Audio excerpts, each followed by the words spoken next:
Welcome to Still Evolving, where we explore the truth behind lasting performance and resilience. Rather than relying on perfection or superhuman ability, our conversation will highlight how real strength emerges through simple, intentional habits grounded in self-compassion, adaptability, and the ability to grow through life's inevitable setbacks. Today's guest is Johanna DeYoung. Joanna is a strategic leader in the healthcare and life sciences space, known for helping organizations deliver transformative value from bench to bedside. Her work spans the full value chain, from commercial strategy and M&A to customer experience, launch strategy, and data-driven transformation. What stands out about Joanna is her ability to stay ahead of the industry, therapeutic and technology trends, while building strong executive partnerships that turn strategy into meaningful impact. Please welcome Johanna DeYoung to Still Evolving. Joanna, welcome to Still Evolving. Grateful to have you here. Why don't we start off by sharing with our audience a bit about you? So if you can share on your journey, where you came from, what you're working on now, would love to learn more about you. Yeah, thanks so much for having me, Amy. Pleasure to be here and to meet and connect with your audience and as well as you. I'm Johanna DeYoung. I am the global healthcare and life science leader at Slalom, which is about a third of our business. If you're familiar with Slalom, we're a global management consulting firm. We operate in about 11 countries, 10,000 employees, and a $2.5 billion organically grown business. So it's a material part of our work. To be in healthcare and life sciences is about a third of that. The intersection of business, technology, and humanity is really where we see ourselves. And it's a real honor to lead this work. It's obviously profoundly personal work to help our customers deliver on their promise to patients, as well as helping our consultants, 2,000 of them, that wake up every day dedicated to healthcare and life sciences. For me, I've been in healthcare my entire career. So it's a purpose-driven industry and one that I take both great pride in, great motivation to help fix the challenges and kind of the cataclysmic direction that we're in right now. Yes. As well as the personal nature of the growth and the work that we get to do. These are really big challenges. Absolutely. Well, it's a natural lead in then to my next question, because I think all of us really value hearing from remarkable leaders such as yourself on how we're navigating these challenges. So it comes up in our personal lives, our professional lives. It can be very dynamic, fast-paced. I'm curious, what have been some of your lessons learned in your journey when faced with challenge or adversity? What have you taken away and kind of used now for when perhaps maybe life throws the next unexpected punch to the gut? What have you taken away and what helps you when you're navigating challenge and adversity? Yeah, so I actually didn't even hit on my humanness outside of work. I am the mother of 3 children. I have 3 little boys, and it's exactly as chaotic as you think it is. It's also just as fun with these 3, but I really do see my major evolution, this kind of commitment to still evolving, being deeply happening at work as well as the work I get to do at home with my kids. For most of my life, I operated from this quiet belief that I was unlovable because I was human, right? Flawed, imperfect, messy. I often introduced myself as a recovering perfectionist, and I had built an identity previously around achievement. I was insatiably ambitious. My goalpost was always moving, and I truly thought I had 120% capacity, right? Everyone else was mere mortals. I had more capacity than everyone else. I also had less needs. I cringe at the amount of times I said, sleep when you die.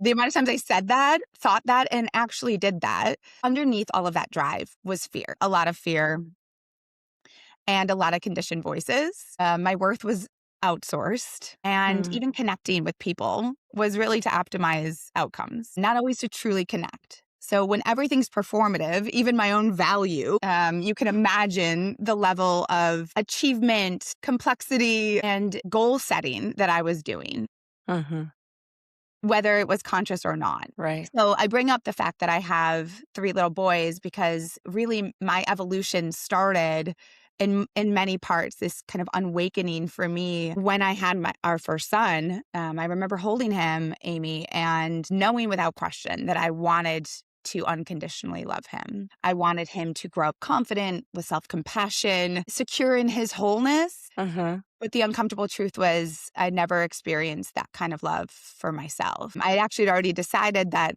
being human was making me unworthy, right? Unlovable. So how could I teach him self-love when I was still trying to earn my own? Hmm. And so it wasn't that moment that obviously fixed things overnight. It was a lot of work. Yeah. I'm about a decade now of what I call healing and evolving. And it really did change the trajectory of my life. I stopped trying to kind of hack my output and started working to prioritize my nervous system, Hmm. healing out loud and learning that my wholeness is much more powerful than the polish and the achievements. And of course, that was true at home and at work. So I'm still evolving for sure. But now I know that love and rest isn't something I need to earn. It's actually an active practice. Hmm. By accepting and being human and loving my own wholeness, I'm giving license and permission for my children and those Yes. around me, my teams at work, to do the same for themselves. And it's been such an honor, such a joy, and changed how I see and experience everything. So powerful. Wow.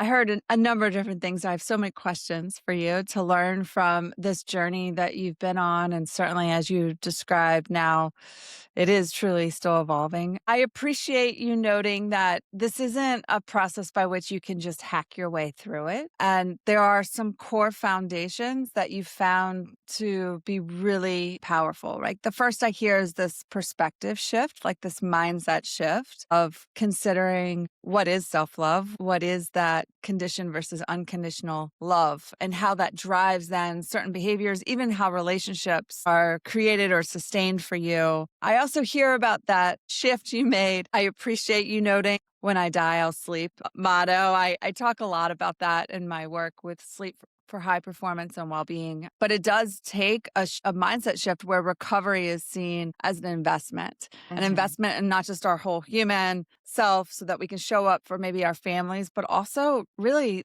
the foundation of performance, right? I kind of chuckle sometimes. I had a track athlete I was working with once who was talking about the athletic trainer had said, you need to take Sunday off. Like you need to have a full recovery day, take Sunday off. She really struggled with taking Sunday off, really struggled, and really came from this idea that somehow by her not working out, by her not lifting or going to do some type of workout, she was being lazy. Yeah. And so I really kind of took a step back and listened for a minute. And I was like, oh, so you are thinking now then if you take Sunday off, you're going to be lazy. Actually, isn't it quite the opposite, right? What's easy is to work out. What's easy is to show up in the training room or to go to the track, but rather what's the hard work that you can do is the recovery practice that's being recommended, right? So that's the hard work. Certainly no high performer likes being called lazy. So I think that was like a powerful moment to reconsider, but the investment of recovery is so key. You mentioned how this impacts how you show up for your team.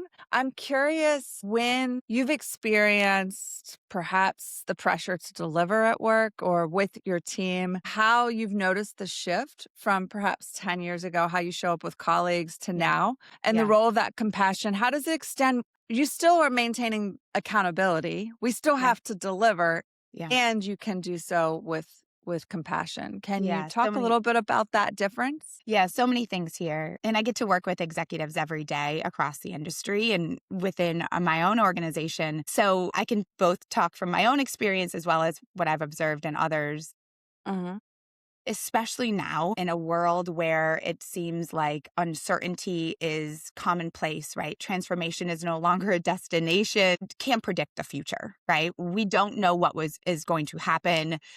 But we are accountable and responsible for building organizations and teams that can withstand whatever will happen, right? So that have the Mhm. fortitude, the strength, the resilience, the adaptability to react, respond, have an offense, be decisive about our advantages, and take swift action in an alignment with our values and with the team, right? That is very hard to do. Most Mhm. leaders have become through drive and grit. So these human skills that are needed now to lead with sturdiness and connection, seeing what's getting stuck divergent thinking, managing polarities, right? This and Yeah. both thinking, not either or thinking, is Right. really important for leaders. The other thing that's very acute is this shift that we're seeing from credibility, especially in healthcare life sciences, where credibility has been a very big part of how you achieve or lead, into a kind of rotation towards capability, Hmm. self-starting, agency, experimentation, a learner mindset. If you are apt at learning and willing to, kind of get out of that thinking fear-based mind and into beginning something, being not good at something and still working towards, trying and experimenting with something, those are going to be real advantages into the future. Hmm. And so if you're looking as a leader, how do I get more out of my team? It's very clear you're asking the wrong question. What does my team need from me as a leader to remove the obstacles, to inspire them, to demonstrate what we're going to need now, next, and later into the future? So for me as a leader in my own teams, honestly, revealing my part in my evolution or my Mhm. wholeness, where I am with a change or strategy, and really being honest about it, being very clear and holding them Yeah. accountable, but being very, very honest and authentic has been incredibly effective. And people seeing themselves in it, being willing to follow, to evolve, to enlist in something that, otherwise may have just struck fear and resistance, instead of allowing themselves to listen, try, and move ahead in Yeah. something that we're working towards. I'll say one more thing. I think that Yeah. the harder the conversation, the easier life gets. So for sure in leadership, whether that's working with our clients or working with our own teams, being thoughtful, prepared, and honestly direct and with kindness, it all comes from a place of trust and good intentions. We can really move forward at a different clip, including having people feel seen and supported in moving themselves forward and achieving things that usually they don't even believe that they're able to achieve for themselves. Mm. So I've found it to be really an accelerant, a catalyst, Yes. which is extremely needed in professional services, as our business is very quickly changing, as many are today in knowledge workers. I so appreciate you highlighting that the work ethic, while yes, we need a foundational, like you've got to show up, you've got to put some energy Do the towards work. it. Yeah. You got to do the work. I'm a kid, I'm a Gen Xer, so we kind of always laugh about like we knew we had to work. That wasn't ever a question. And yet the whole concept that the quote unquote success comes from this just Grind. grind. Right. I think we're missing something. I have a book coming out. I think I shared that with you. And I talk about how grit for many of us, passion and perseverance, like that just resonates. Like we eat that all the time. And yet the dark side of that is without greater sophistication, that can become psychotic grit, right? Just asking your team, like, or how can I get more out of them? That just feeds that psychotic grit, and the psychotic meaning a detachment from the reality of the consequences that Yeah. brings, right? That's where we see the statistics of burnout and the turnover rates or the absenteeism, right? Like that's where we see the lack of engagement. The flip side is what you're offering, and you rely on those fundamentals, like the mindsets, the power to connect, the motivation, the role of recovery. But I also hear you showing up in those key moments with composure and great clarity and connecting with others, and then taking that courageous action with that direct communication. So hats off Yeah. to you. So Thanks. important. It's work every day. So please know that some days are better than others, and it's an active Yeah. practice, just like anything. But Yeah. I've seen the more that I rotate towards getting really clear on my value sets, Mhm. getting clear on what I want. I think that's a question we don't ask ourselves or teams or customers enough. What do we want? We don't know. We get stuck in being victimized or the Yeah. friction points or even solutioning, but we don't know what we actually want. So anchoring to those moments. Mhm. And then also realizing if I was asking, how do I get more out of my teams? I'm probably asking that of myself too. And I've gotten to the point in my career where I have so many inputs. I'm context shifting all the time, not to mention all the responsibility I have at home and in Yeah. my, kind of personal orbit. I don't know about you, Amy, but I was getting to the point where I was having, kind of brownouts. I was Yeah. doing a full day's worth of work and a lot of effort, and I'm not really sure where the outcomes were in that work. What Right. progress had we made? So really coming back to what is our values? What do we want? What is the vision? And am I radically clear on that myself so that my teams can be clear on that and know where we're going and go together? That highly aligned leadership is really, really fundamentally important because that velocity comes from that. Mm-hmm. Or you stay Absolutely. stuck and you have perverse incentives or objectives, and it's a lot of effort, but you're not actually going anywhere. Right. So I do think it's some of that foundational work, going back and looking at my, game filming with kindness and compassion, not avoiding the mistakes, but like learning and looking at them. And then every day trying to be a better version of myself for Mm-hmm. Mm-hmm. myself, most importantly. And then, that is just inherently a better version of me that others are able to engage with as well. Yeah. Yeah. Absolutely inspiring. I love real conversation and talking with leaders such as yourself, understanding really what these core components are when we're talking about being able to show up in moments that matter, when we're talking about evolving in our leadership journey. I also know that many of our audience members sometimes just want to know, like, okay, what the hell can I do? Like, what Yeah. can I do? This is one hell of a grind. And so it's not just about the performance optimization of ourselves as leaders or with our teams, but it's also about sustaining that over time. And you've reflected on your journey, and we can acknowledge there's many more roads ahead. So can you share back perhaps maybe that one tool, tip, strategy, something that you do in your daily or weekly routine that you Yeah. find that grounds you as you continue to grow Yeah. and evolve? I actually get asked a lot. I think my evolution is pretty, apparent. And for people that have known me along the journey, I Yeah. think it's pretty self-evident as well. And so I get asked a lot, what are the things that you do? And the truth is, I didn't do a controlled study of the things that I do, and I do a lot. I like to look at them as like stacking habits, stacking wins. And what I realized is that I couldn't think my way into self-love, right? I had to regulate my way there. So the first step was even like learning about my nervous system, the parts of our nervous system and what does high performance look like? It requires that rest. It requires that kind of Yes. recovery. Just like any relationship, when I mess up with my kids, it's actually shows them my humanness. It's really about the repair, right? Hmm. So the same thing is true for my relationship to self and my nervous system. And that shift was not cosmetic, right? It wasn't isolated to Right. one thing. It was really systemic. So I'll tell you my long list. Yeah. I do no longer drink alcohol, which was, different relationship for people. That was not a hard thing for me to walk away from. That's been quite easy to leave and see the immediate benefit from. Caffeine was harder because I love the practice Yeah. of coffee and matcha, but I'm very conscious of my caffeine intake and my cortisol levels. Sleep, I mentioned before, my real challenged relationship with sleep. It's now been a non-negotiable for me, and learning that how my day goes drives my sleep, not how my sleep goes drives my day, has been, the shift I needed to make there. Movement is medicine. Food and fueling my body is trust building. I was working in conflict with my body for many years, under nourishing, under fueling. I no longer do that. My standards have gone way up. Lifting weights, strength is so important. It's a metaphor here, but that has translated in so many ways. Driving connection. Energy is my first language. I am an energy and connection being, making the space and prioritization for connection in Hmm. the right ways. It's very vampiric for me to be on these screens and trying to connect in the ways that I deeply want to. So trying to balance that for me has been really important. I'm very committed to talk therapy. I have creative hobbies now where it's not just knowledge working.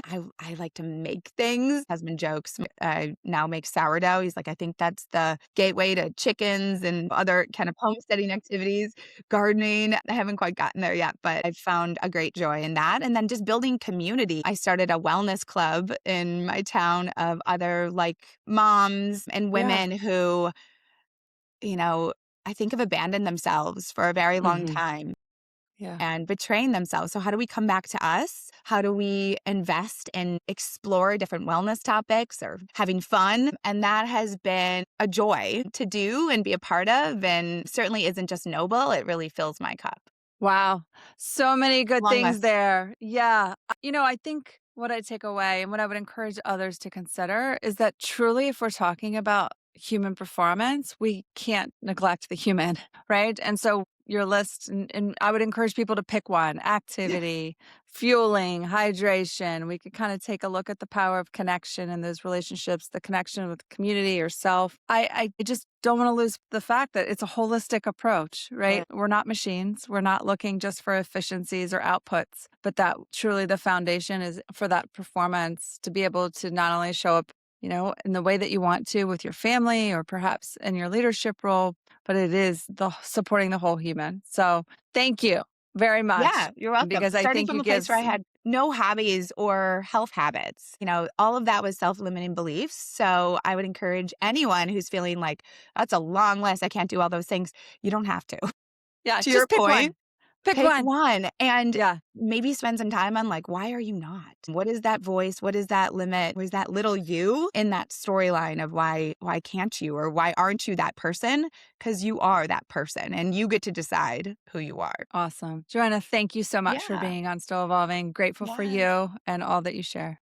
Oh, thanks for having me, Amy.